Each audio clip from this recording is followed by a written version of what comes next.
Hello，大家好，我是 EV，欢迎来到我的频道。今天我想给大家介绍一下 SyncSync 这样一款同步的工具。在我之前的视频下方，有很多朋友已经在问，如果我使用 Obsidian 作为一个笔记软件的话， Obsidian 它本身是没有自带云同步的功能的。如果你要使用它官方提供的云同步功能的话，一个月可能需要$10左右。但是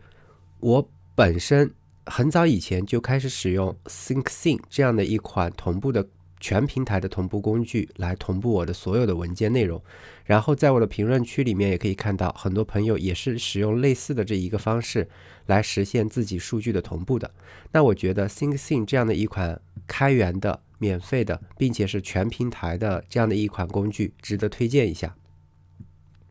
那今天我们就直接来介绍一下 SyncSync 这样的一款持续的同步文件的这样的一款工具。SyncSync 它是一款开源的，并且它的所有的协议以及所有的代码都可以在 GitHub 上面可以看到，它所有的这一个开发的流程以及对应的这一个讨论都是可以在线进行一个咨询的。那它有什么特点呢？ SyncSync 它是一款可以在多个设备之间进行一个文件实时传输的这样的一款工具。它既保持了我们的隐私，它所有的传输数据都不经过它自己的服务器，而是直接经过互联网进行一个加密传输，然后它所有的文件都是使用这个 TSL 进行一个加密的，并且设备和设备之间的认证都是通过一个非常强的证书进行一个安全的认证的，所以不会产生任何的隐私泄露。那在没有使用 SyncSync 之前，我一直都是使用通常意义上大家所说的网盘，比如说我之前使用过很长一段时间的 Dropbox。那我所有的文件如果要使用 Dropbox 进行一个传输与同步的话，那我所有的文件都必须备份到这个 Dropbox 官方的这样的一个服务器上面，然后我本地安装了客户端之后，才可以从 Dropbox 的这一边把我的文件拉取下来。那虽然说 Dropbox 它也有对我文件的这样一些加密的这样的一个安全保障，但是我们并不知道 Dropbox 它如果后台发生泄露之后，对我们自己的文件是否会产生真正的安全影响。那有了这样的一款 SyncSync 的这样的一款工具之后，它所有的文件传输都是不经过它官方服务器的，只会在我们自己的设备与设备之间进行传输。那我们只需要保证我们自己设备的安全性，那我们文件就是安全的。可以简单的看一下它的整个界面因为它设计比较简单，所以它整个页面也比较简单。虽然看起来可能对于第一次使用的人看起来会比较复杂，但是之后我介绍了之后，大家就会觉得这个配置是非常简单的。那我们废话就不多说，我们可以直接在它的官网里面点到它这个 download。在它的 download 里面，我们可以看到在下边它是支持非常多的平台的，从这个 Linux 包含了很多很多的发行版，然后还有 Windows 的、macOS 的、FreeBSD 的。那这个时候很大部分人可能是需要使用到这个 Windows 下面的这个，如果是电脑是64位版本的，就下载这个 AMD 64位的如果是 ARM 芯片的就下载这个，如果是英特尔32位的处理器的就使用这一个。如果是 macOS 的话，可以选择这个 Universal 的，或者是说根据自己的芯片，比如说 M 系列的芯片的话，就可以选择这个 ARM 的64bit 的。那并且因为这个 SyncSync 它是使用 Go 语言开发的，所以它还支持在我们使用这个 Docker 来在我们的这个服务器上进行一个安装。那待会儿我也会进行一个简单的演示。那 Windows 和 macOS 上的这个安装流程我就不多演示了我们下载这个文件之后，下一步安装完成之后就可以。然后我主要再说一下我们如何使用一个全平台我们都使用这个 SyncSync 进行一个文件同步的这样一个流程。比如说在我本地，这是在我的 macOS 本地，我安装完了这个 SyncSync 之后，我在本地使用这个 localhost 的8384之后，就可以访问到它的这个管理端。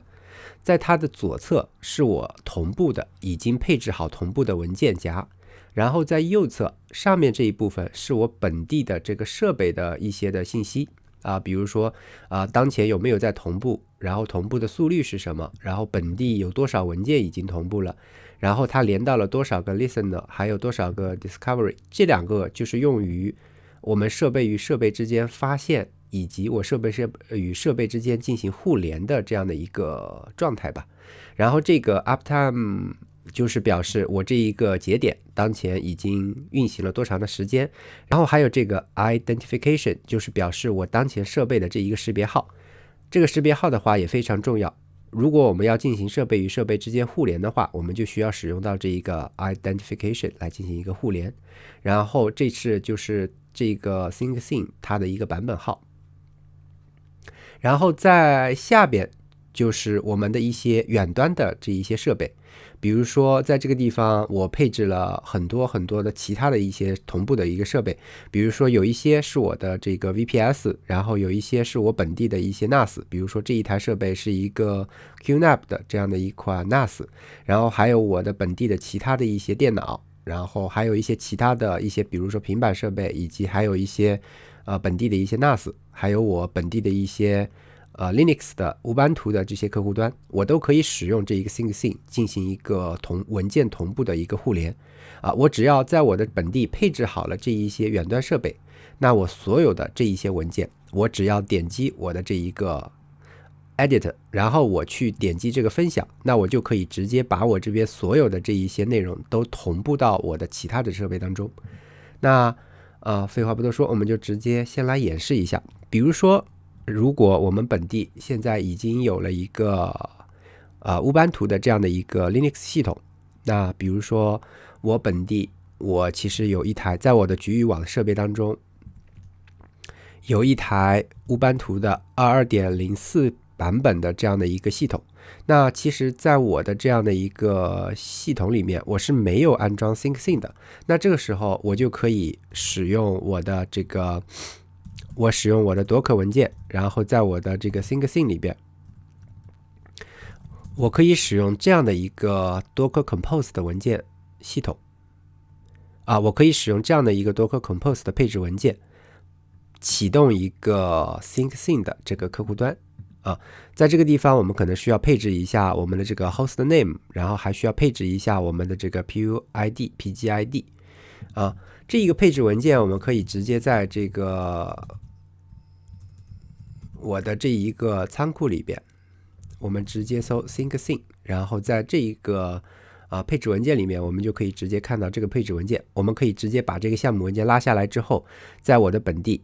我们可以直接先看一下我本地的这个配置文件。那我可以拷贝一份我可以 cp-env.env， 我可以拷贝一份.env 文件，然后我去编辑一下我这个.env 文件。比如说这个地方我可以直接就2204给它起一个 host name， 然后我要保存，我要把我的本地的这一个配置文件以及我要同步的文件放到我哪一个目录文件里面，我可以直接就使用默认的。然后这个 PUID 和 PGID 大家也可以直接 ID 去使用这个 ID， 然后这个 UID、GID 都是1000，那我就直接不修改了。那我把这个配置文件配置好之后，我就可以直接Docker Compose pull 一下，然后把我的这个Docker Compose 的这个镜像文件拉取到我本地。拉取完成之后，我就直接 compose up-d， 把我们的这一个容器启动起来就可以了。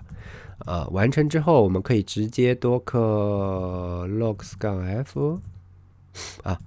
docker compose logs-f-tail 100。我们可以看一下，在这个地方我们可以看到这个本地的这一个8384端口已经起来了。那我们可以直接在我们本地访问一下8384我们可以看到这个本地的这一个在我局域网里面的这个 SyncSync 已经启动了，并且它这个 host name 也已经有了为了安全起见，我们可以直接为它设置一个密码，在这个GUI 这个地方我可以直接给它设置一个密码，然后设置完密码之后，我们可以直接再重新登录一下。登录完成之后，这个就是我们在局域网里面这个乌班图上面安装好的这个 SyncSync。那一进来之后，它这个 remote device 肯定是没有的。那我们可以直接在这个地方添加一个 remote device 比如说我们可以先查看一下我们这一台乌班图2204它的这一个对应的这一个 device ID， 我们可以拷贝一下，然后回到我们的这个我自己本机的这样的一个 SyncSync， 在这个地方我们可以直接就添加这个 SyncSync， 然后给它起一个名字，比如说叫乌班图2204我可以点击 OK。 那这样的话，当设备与设备之间进行一个互联通完成之后，在我的这个2204的这台设备里面，我们可以稍等一下。正常情况下2204这台设备应该会弹出来一个通知，说我们另外一台设备已经添加了这一台设备，你是否需要进行一个关联。那这个地方它可能发现的时间比较慢，那也没关系，那我们可以直接在我们的这一台设备当中把我们的这一个 ID 我们也复制一下，然后回到我们的这个2204，我们可以直接在这个地方把我们的这个设备 ID 添加进去，然后给它起个名字，比如说叫做 MacBook Pro Local， 我们可以点击 Save。 当我们 Save 完成之后，我们就可以看到这一台设备已经2204这台设备已经和我本机进行了一个关联，并且还是一个这个连接的一个状态。那此时我就可以在我的本机上面把我任意的想要分享的一个内容比如说这个地方我们可以把这个 A400 backup， 我们可以在我们的 shell 里面把我们的这个乌班图2204这个勾选上保存。那一旦勾选完成之后，在我们的这一个2204设备里面，我们就可以看到他说我这台设备想要分享一个文件夹是否添加，那我可以直接点击添加，然后这个时候它默认的会把它存放到我们本地的这个波浪号后面以及 A400 backup 的这样的一个目录文件里面。那一般情况下我默认的话就会直接放到这一个波浪线这个里边，因为我本地在我刚才部署的时候已经把我的这一个放到了我的整个 SyncSync 文件夹里面。那这个时候我点击 Save 之后，它就会进行一个本地局域网的这样的一个同步。那如果是经过互联网的话也是会经过一个互联网，只要你这个设备是互联的，就会进行一个互联网的同步。这个地方也可以看到它的速率。那我们可以再到我们的这一个本机上面来看一看